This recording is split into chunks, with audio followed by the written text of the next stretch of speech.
बिस्मिल्लाहिर्रहमानिर्रहीम। कबल होम्योपैथिक से होम्योपैथिक डॉक्टर सैयद हुसैन शाह आपसे मुखातिब। आज हम बात करेंगे मुंह की छाले। तो इसके बारे में हम आपको इसके लिए मेडिसिन बताएंगे। आपके जो मसाला है मुंह के बारे में, इसके लिए हम आपको मेडिसिन बताएंगे। 3 मेडिसिन होंगे। इसके इस्तेमाल से 2 महीनों के इस्तेमाल से इंशाल्लाह आपकी मुंह के जो मसला है ये ख़त्म हो जाएगा इंशाल्लाह। तो इसके लिए एक मेडिसिन है, इसका नाम है बोरेक्स।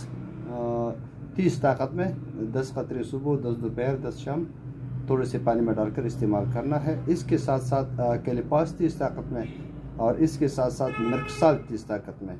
तो ये तीनों मिलाकर भी इस्तेमाल कर सकते हो और अलग अलग भी 10-10 कतरे 3 टाइम पानी में इस्तेमाल करके ये मसला इंशाल्लाह हल हो जाएगा। ये आप निहार मुँह भी ले सकते हो और खाने के बाद भी ले सकते हो। दुआ में याद रखना और मज़ीद वीडियो देखने के लिए हमारा यूट्यूब चैनल सब्सक्राइब करना मत भूलें। जज़ाकल्लाह खैर।